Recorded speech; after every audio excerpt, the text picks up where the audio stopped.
புதுசா பண்ண விஷயம் அப்படின்னு என்ன நினைக்கிறீங்க? படிச்சவங்களும் இருக்காங்க, அனுபவம் வாய்ந்தவங்களும் இருக்காங்க. அதனால அவரோட பயணம் சிறப்பா இருக்கும்னு நினைக்கிறீங்க. ஒரு விஷயம் இருக்கு. 10 கோடி பேர் ஒரு கோடி நீ பார்த்த ஒரு கோடி ஹீரோவானது யாரு? ஹீரோவானாரு. அப்படி இருக்க ஒருத்தர் தமிழகத்துல கூட்டணி இல்லாம ஜெயிக்கிறது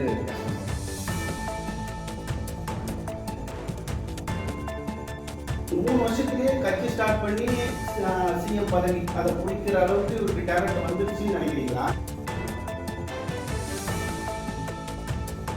இந்த ஒரு முன் அறிவிப்பும் இன்றி பாலூர் போயிட்டு அவரோட பிரச்சாரத்தை, அதாவது அவங்களுக்கு சப்போர்ட் பண்ண போயிருக்காரு. அதாவது இது எந்த பதவிக்கு இருந்தாலும் ஒரு 4 வருஷம் மட்டும்தான் அவங்களுக்கு பதவிக்கு ஆகணும், அதுக்கப்புறம் அடுத்து வரவங்களுக்கு வழி கொடுக்கணும் அப்படின்னு சொல்லிட்டு தலைவர் அவர்கள் விஜய். ஹாய் அசோக், எப்படி இருக்கீங்க? நல்லா இருக்குங்க. என்ன இந்த பக்கம் டீ சாப்பிடலாம் தான். அப்படியா? நானும் அதுக்கு தான் வந்திருக்கோம். சரி, அப்புறம் ஒரு சில டவுட்லாம் இருக்கு.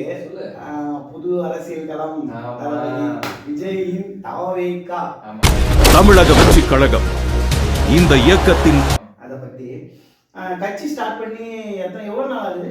2 வருஷம் ஆகுது. ஓ, 2 வருஷம் ஆயிடுச்சா? ஓகே. இந்த 2 வருஷத்துல தாவேகா புதுசா பண்ணது விஷயம் அப்படின்னு என்ன நினைக்கிறீங்க? இங்க பாத்தீங்கன்னா கிட்டத்தட்ட கட்சி ஸ்டார்ட் பண்ணி 2 வருஷம் ஆகுது. ஆமா, ஒரு பெரிய மாநாடு நடத்தினாங்க. ஆமா, சிறப்பாகவே நடந்தது. 8 லட்சம் பேர்ன்றாங்க, 8 லட்சம் பேர்ன்றாங்க. நமக்கு தெரியல, நல்ல கூட்டம் சூப்பரா பண்ணி போட்டாங்க. அதை தொடர்ந்து பாத்தீங்கன்னா ஒவ்வொரு கட்டமா மாவட்ட செயலாளர்கள், பொதுச் செயலாளர், இந்த மாதிரி ஒவ்வொரு கட்டமா மொத்தம் 4 கட்டம் நடந்தது. இதுல முதல் கட்டம், 2வது கட்டம், 3வது 4 கட்டம் நடந்தது. இதை தொடர்ந்து அவருக்கு பேக்ரவுண்ட்ல பாத்தீங்கன்னு வச்சுங்களேன், அதாவது விஜயோட பேக்ரவுண்ட்ல ஒர்க் பண்றவங்க ஃபீல்ட் ஆஃபீஸ் பாத்தீங்கன்னா ஒரு யூபிஎஸ்சி பிலிம்ஸ் எக்ஸாம் பாஸ் பண்ண ஒரு ரிட்டையர்டு ஜட்ஜு பிளஸ் ஒரு ஐஏஎஸ் ஆபீசர்ஸ், இது இவங்கெல்லாம் இருக்காங்க. பிளஸ் அது இல்லாம தமிழ்நாட்டின் மிகப்பெரிய பலம் யாரு? நம்ம இளைஞர்கள்.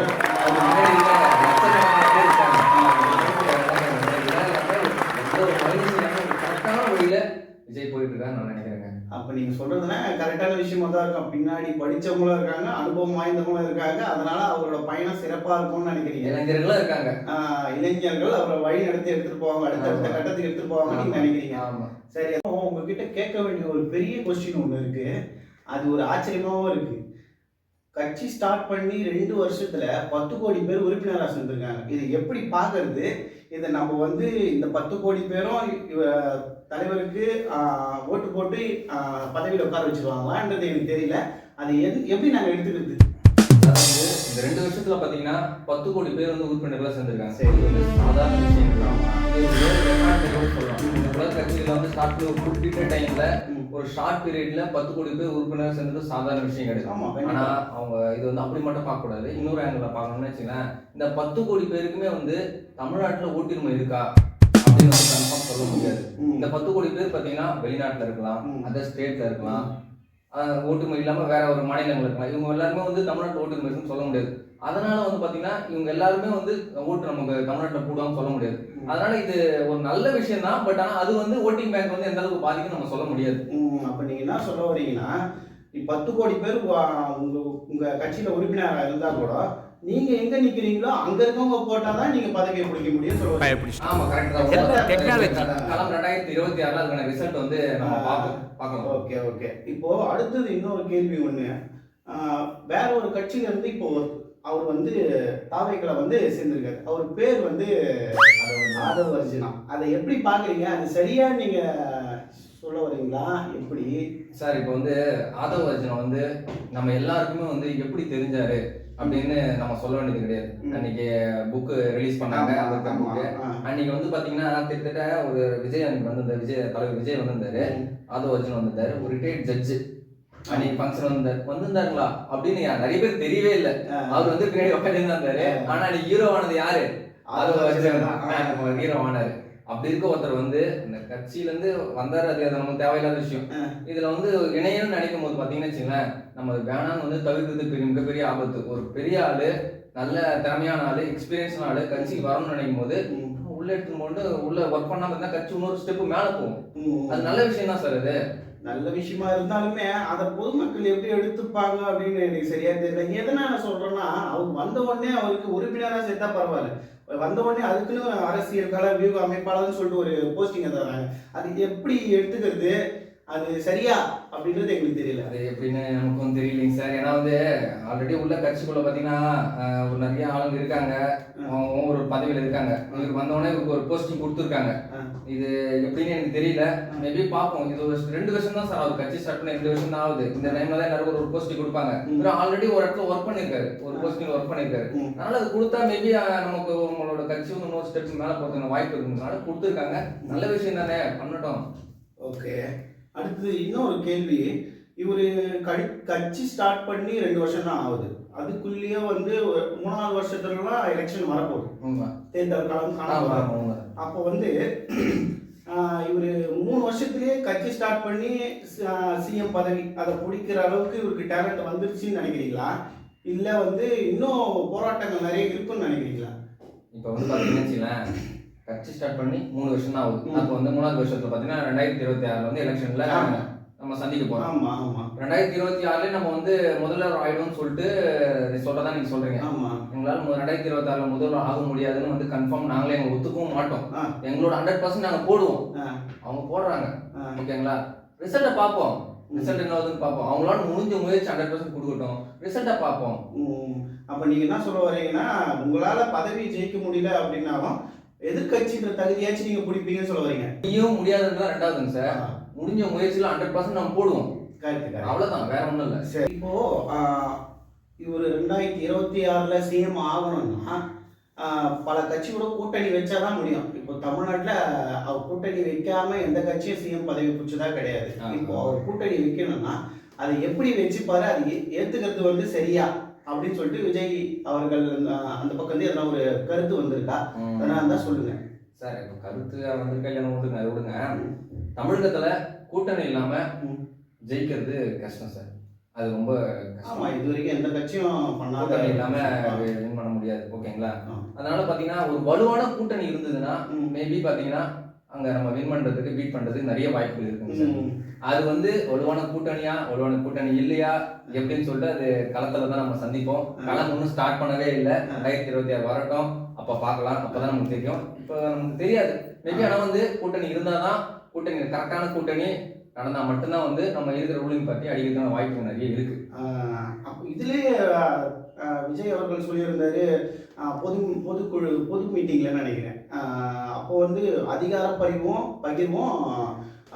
ஆட்சி பகிர்வும் இருக்கு அப்படின்னு சொல்லிட்டு, நீங்க சொல்றது சரியா தான் இருக்கும் நினைக்கிறேன். மேபி பாத்தீங்கன்னா இருந்ததுன்னா ஒரு நல்ல கூட்டணி கெப்பாசிட்டி இருக்க கூட்டணியோட இருந்ததுன்னா நீங்க சொல்ற மாதிரி வந்து ஆட்சியிலும் அதிகாரத்திலும் சமபடி பங்கு கொடுக்கப்படும் அப்படின்ற மாதிரி விஜய் சார் சொல்லியிருக்காரு.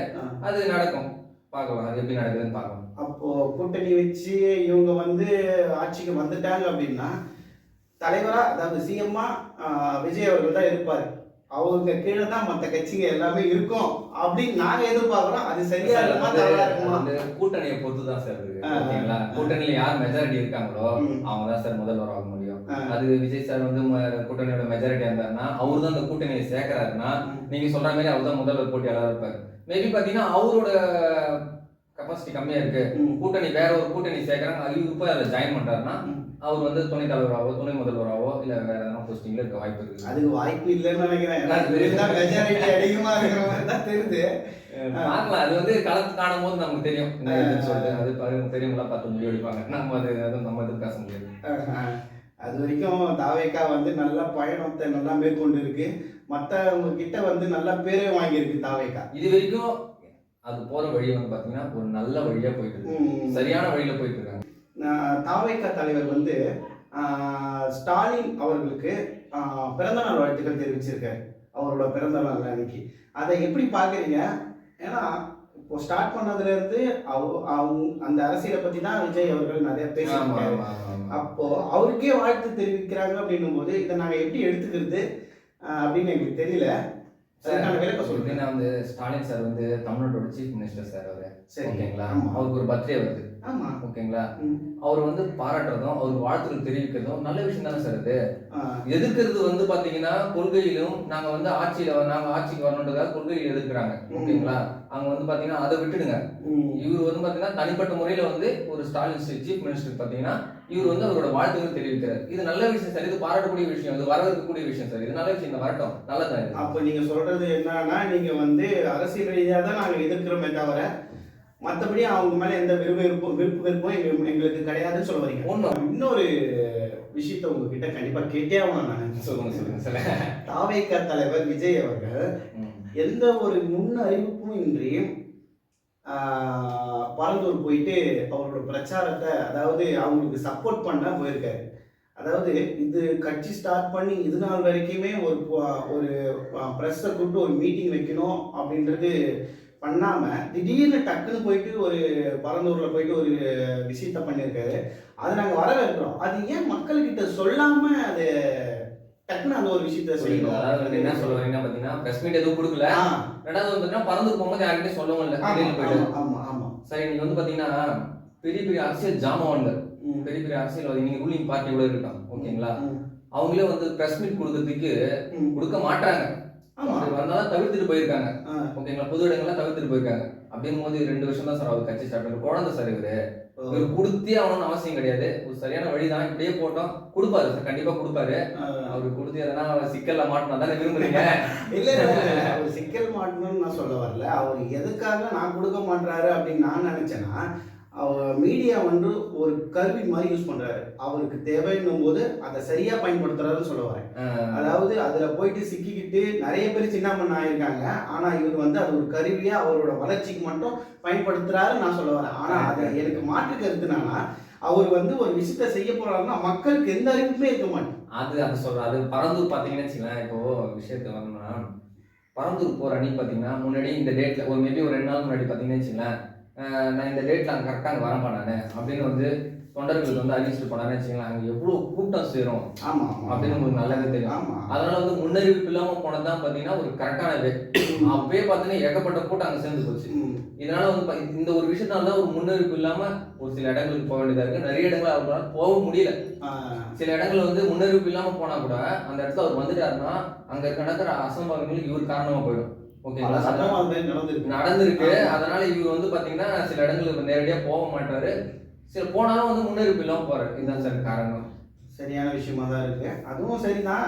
இருந்தாலும் மக்களை சந்திச்சு ஒரு வாட்டி பேசினா நல்லா இருக்கும். கண்டிப்பா பொதுக்கூட்டத்தை தவிர்த்து இந்த மீட்டிங்ல வந்து போக முடியாதவங்களுக்கு கூட ஒரு பதில் தர மாதிரி இந்த மீடியாவை விட்டு ஒரு பிரஸ் மீட் வச்சா ஒரு நல்லா இருக்கும். அவரோட டேலண்ட் வெளியே வரும் நாங்க நினைக்கிறோம். கண்டிப்பா வந்து களம் காணணும்னா மீடியாவை சந்திக்காம இன்டர்வியூ கொடுக்காம பண்ண முடியாது. கண்டிப்பா அந்த நாள் வரும் சார். கண்டிப்பா பண்ணுவாரு. ஓகேங்களா? அதுக்கான டைம் இன்னும் வரலன்னு அவர் நினைக்கிறாரு. அதுக்கான டைம் அவர் வரும்னு சொல்லிட்டு அவர் நினைக்கும் போது கண்டிப்பா அந்த இன்டர்வியூ கொடுப்பாரு. நம்ம பார்ப்போம். அன்னைக்கு மீடியாஸ் வந்து கேட்கும் கேள்விகளுக்கு வந்து சாமர்த்தியமாக பதில் சொல்றாரா இல்ல எப்படி சொல்றாருன்னு நம்ம பார்க்க தானே போறோம். நீங்க சொல்றது சரியா தான் இருக்கு. எங்களுக்கும் ஒரு ஆர்வமா தான் இருக்கு அதை கேட்கறதுக்கு. மேபி உங்களுக்கு நிறைய கேள்வி நினைக்கிறேன் கேட்கறதுக்கு இருக்கிறதுனால நான் உங்களை கூப்பிட்டு வச்சு கேட்டுட்டு இருக்கேன். சரி, எந்த கட்சியிலும் இல்லாத ஒரு புது ரூல்ஸ் வந்து தாவேக்கால இருக்குன்னு நினைக்கிறேன். என்னன்னா, அதாவது மாவட்ட தலைவரோ இல்லை தலைவர் கீழே தாவேக்கா தலைவர் கீழே எந்த பதவிக்காக இருந்தாலும் ஒரு 4 வருஷம் மட்டும்தான் அவங்களுக்கு பதவி காலம். அதுக்கப்புறம் அடுத்து வரவங்களுக்கு வழி கொடுக்கணும் அப்படின்னு சொல்லிட்டு தலைவர் அவர்கள் விஜய் தாவேக்கா தலைவர் அவர்கள் சொல்லியிருக்காரு. அதை எப்படி எடுத்துக்கிறது, அதை எப்படி நடைமுறைக்கு சாத்தியமாகுமான்றது எங்களுக்கு தெரியல. பார்த்தீங்கன்னா மாவட்ட உறுப்பினர்கள் அப்புறம் மாநில உறுப்பினர்கள் அவங்க போஸ்டிங் பெரிய பெரிய போஸ்டிங்லாம் வந்து பார்த்தீங்கன்னா 4 வருஷம் தான் சொல்லியிருக்காங்க. இந்த 4 வருஷத்துல கடந்த பிறகு பார்த்தீங்கன்னா அவங்க வந்து அதை பரிசீலனை பண்ணுவாங்க. இது மேபி உங்களுக்கு கண்டினியூ பண்ணலாமா இல்லை பேக்ரவுண்ட் இதோட பெஸ்ட் கேண்டிடேட் இருக்காங்களா செக் பண்ணிட்டு கண்டினியூ பண்ணாம வேணாம்னு சொல்லிட்டு அதுக்கப்புறம் முடிவு எடுப்பாங்க. இது ஒரு நல்ல விஷயம் சார். இது அரசியல் பார்த்தீங்கன்னா பொதுவாகவே வந்து இது இளைஞர்கள் வந்து வரவேற்கிறாங்க, நிறைய பேர் பாராட்டுறாங்க.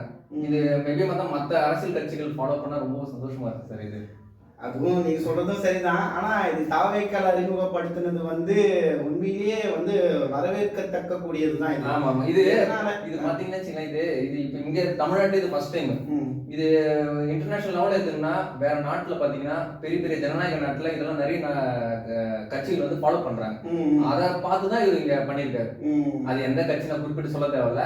பட் ஆனா இது எடுத்து வந்திருக்குது தமிழ்நாட்டுல ஃபர்ஸ்ட் டைம் இவர் தான். இது நல்ல விஷயம், பாராட்டத்தக்க விஷயம். இளைஞர்கள் இதை வரவேற்கிறாங்க. அப்ப நீங்க சொல்றத பார்த்தா அந்த மாவட்ட செயலாளர் அவங்களுக்கு மட்டும் இல்லாம தாவேகா தலைவர் விஜய் அவர்களுக்கும் இந்த 4 வருஷம் தான் அப்படின்னு நாங்க எடுத்துக்கலாமா, இல்ல ஒரு பதவியிலேயே அவர் தான் எல்லாரையும் கண்ட்ரோல் பண்ணுவாரா? சார் இதை வந்து நம்ம முடிவெடுக்க முடியாது சார். இது வந்து அவர் தான் முடிவெடுக்கணும். உள்ள இருக்க உறுப்பினர்களுக்கும் உள்ள இருக்க போஸ்டிங் மாவட்ட செயலாளர், அப்புறம் வந்து வட்டம் மாவட்டம், இது எல்லாருக்குமே வந்து சொல்லியிருக்காங்க.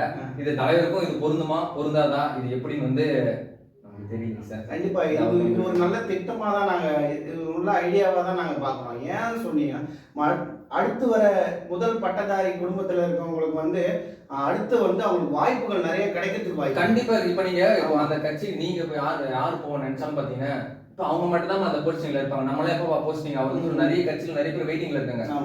இப்ப இந்த கட்சியில நம்ம இருக்க முடியாதுங்க சார்.